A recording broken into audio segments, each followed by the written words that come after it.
Hello दोस्तों, कैसे हो आप सब लोग। तो आज से हमारी क्लास 12 बायोलॉजी स्टार्ट होने वाली है। उसका फर्स्ट चैप्टर है रिप्रोडक्शन इन ऑर्गेनिज्म। देखिए, आज से हम इसका इंट्रोडक्शन लेक्चर रखेंगे जिसमें हम बात करने वाले हैं लाइफ स्पेन, जो कि एनसीईआरटी का फर्स्ट टॉपिक है। तो अकॉर्डिंग टू एनसीईआरटी चलेंगे, एनसीईआरटी के साथ साथ। और देखिए, इसका सेकंड टॉपिक आएगा आपका नो कोरिलेशन, जो कि इंपॉर्टेंट टॉपिक है, बोर्ड के लिए 2 मार्क्स में पूछ लिया जाता है। और इसका थर्ड टॉपिक आता है ऑर्गेनिजम्स आर नॉट इमॉर्टल। तो इन 3 टॉपिक के बारे में आज स्टडी करेंगे।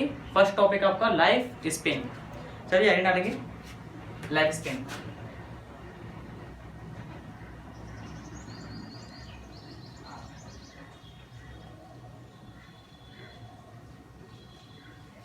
लाइफ स्पेन, अगर आप किसी भी पर्सन से पूछते हो कि लाइफ स्पेन क्या है, व्हाट इज लाइफ स्पेन, तो आपको बता देगा it is a time duration from birth to the death of an organism. But ये पूरी करेक्ट नहीं है अकॉर्डिंग टू बायोलॉजी। देखिए, इसमें आपको एक वर्ड ऐड करना है जो कि मिस हो गया। वो क्या था, अभी देखते हैं। आप डेफिनेशन लिखेंगे,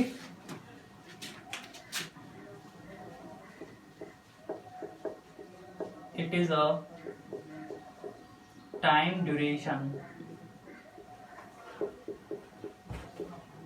फ्रॉम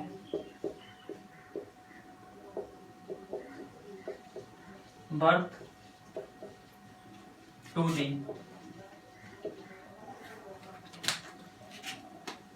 नेचुरल, आपको ये ऐड करना है यहाँ पर, नेचुरल डेथ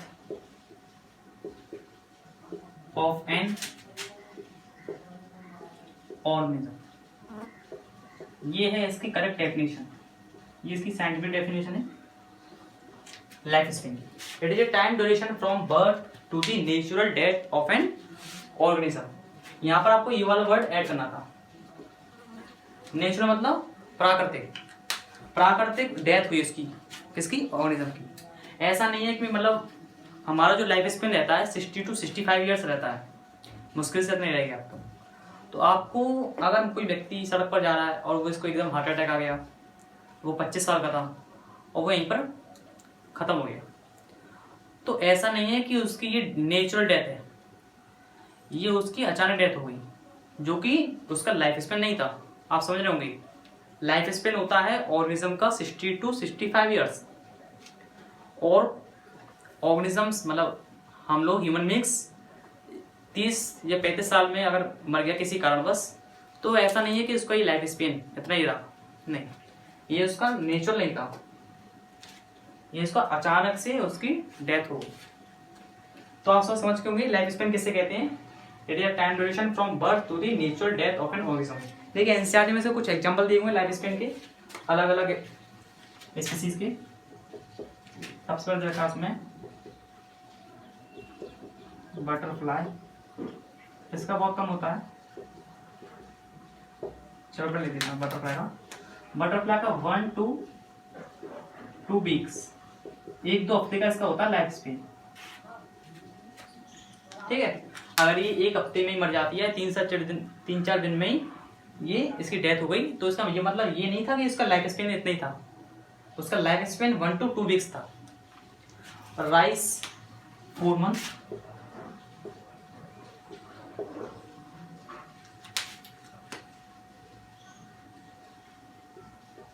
हॉर्स,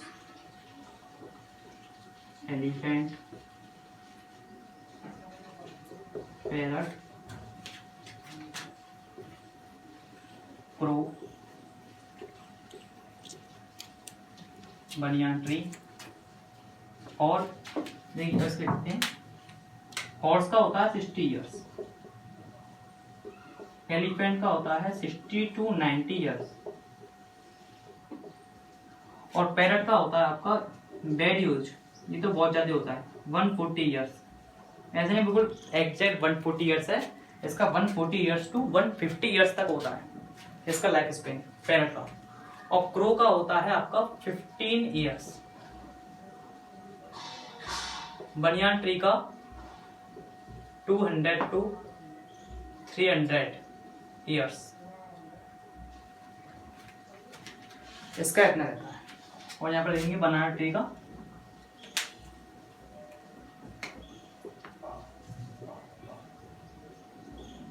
इसका आपका रहता है बनाना तरीका।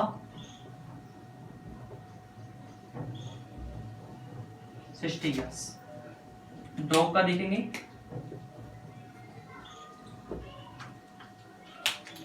डॉग का आपका नॉर्मली 20 to 25 ईयर्स रहता है। तो देखिए आपको ये सब लाइफ स्पेन है जो कि एनसीईआरटी में दे रखे हैं, इससे भी कुछ और ज्यादा दे रखे हैं, ठीक है, आप उनको पढ़ लेना लाइफ स्पेन। और ये सब क्या है, सभी ऑर्गेनिजम्स के जो हैं उनका जीवन काल है, मतलब वो इतने वर्ष जी सकते हैं। तो ये बात रही लाइफ स्पेन की। अब एक बहुत इंपॉर्टेंट टॉपिक है, वो है नो कोरिलेशन। बात करते हैं नो कोरिलेशन की। आपको ये समझ में आया कि लाइफ स्पेन किसे कहते हैं? चलिए अब लाइफ स्पेन के बाद पढ़ेंगे हम नो कोरिलेशन। इंपॉर्टेंट है, जो कि पूछ लिया जाता है 2 मार्क्स में। है डालेंगे नो कोरिलेशन।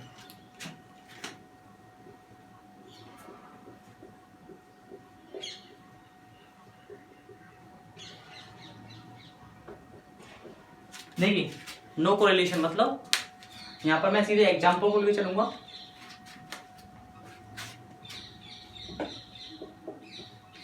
नो कोरिलेशन का मतलब ये है कि ये कोई मैटर नहीं करता है कि कोई भी ऑर्गेनिज्म का अगर शेप मतलब साइजेस अगर डिफरेंट हैं या उनका सेम है। जैसे इसका एग्जांपल है पैरट और क्रो। देखिए क्रो का मैंने लाइफ स्पेन कितना बताया था, 15 ईयर्स, और मैंने पैरट का कितना बताया था, 140 to 150 ईयर्स। कितना ही रहता नहीं लाइफ स्पेन। ओके, तो देखिए आपने देखा होगा, नॉर्मली सब देखते हैं अपने घर के आसपास पैरट और क्रो को। क्रो मतलब कौवा और पैरट मतलब तोता, ठीक है। तो आपने इनको अपने घर के आसपास देखा होगा, इनके साइज में ज्यादा वेरिएशंस तो नहीं होते, मतलब इनका जो साइज होता है नियरली सेम होता है। Sizes are nearly same.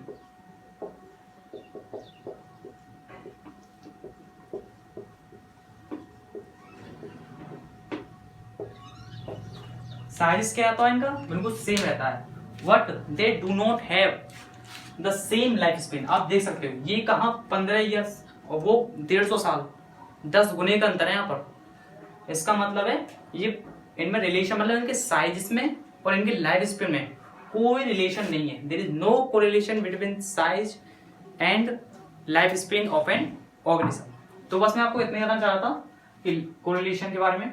इनका आप अगर एग्जाम्पल पूछा जाता है, ये लिख लेना कोरिलेशन किसे कहते हैं और इसका एग्जाम्पल लिख दोगे।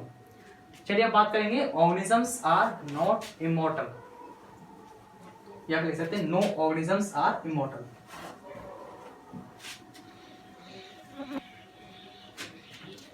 है डालेंगे organisms are not immortal. Immortal का आपको पता होगा क्या मीनिंग होता है। इमॉर्टल होता है कि मतलब सजीव, मतलब कि उसे कहते हैं अमर। अमर मतलब मरे ही ना, नो ऑर्गेनिज्म, ऐसा कुछ नहीं है। कोई भी इमॉर्टल नहीं होता है, ठीक है, अमर कोई नहीं होता है। जैसे इसमें एग्जांपल देखेंगे, एग्जांपल लेके चलते हैं अमीबा का। वो पेरेंट सेल था, ये आफ्टर इट्स ग्रोथ ये क्या करेगा, डिवाइड करेगा। जैसे कि अमीबा होता है, अमीबा ग्रोथ करता है, ठीक है, एक्सटेंड होता है। उसके बाद क्या करता है, वो डिवाइड करता है, डिवाइडेशन। और डिवाइडेशन के बाद ये क्या करेगा, अपने डॉटर सेल बनाएगा, डॉटर।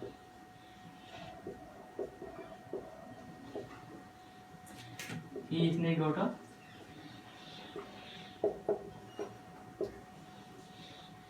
इसने अपने डॉटर सेल बनाए, ठीक है, पेरेंट सेल ने डॉटर बनाए।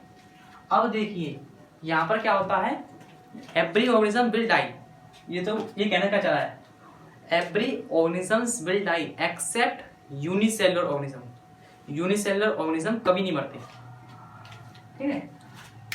यूनिसेलुलर ऑर्गेनिज्म मतलब अमीबा उसका एग्जांपल है यूनिसेलुलर का। ये उसका क्या है एग्जांपल, कि कोई भी ऑर्गेनिजम्स इमॉर्टल नहीं है। बट अगर बात करी जाए यूनिसेलुलर ऑर्गेनिज्म की तो वो इमॉर्टल है, मतलब अमर है वो, क्योंकि यहाँ पर उनकी कोई फिजिकल आइडेंटिटीज पहले तो थी बट वो डॉटर सेल में चली गई, जब वो पहले थे ही नहीं तो वही, ये तो बात पक्की है, तो वो इमॉर्टल होंगे ही होंगे। भाई आप समझने की कोशिश करो, कंसंट्रेट करो आप। देखिए पेरेंट था, वो क्या हुआ, डिवाइड हुआ और वो अपने डॉटर सेल में कन्वर्ट हो गया। भाई इनकी इसकी कैरेक्टरिस्टिक्स तो इनमें होते गई है ना। आप एसेक्सुअल रिप्रोडक्शन में पढ़ोगे कि वेरिएशन नहीं होता है किनमें, इनमें यूनिसेलुलर ऑर्गेनिज्म में, वो जैसा ये थे वैसे ही ये आ जाएगा। इसका मतलब क्या है कि ये इमॉर्टल हैं, ये अमर हैं। ये कौन अमर है, अमीबा।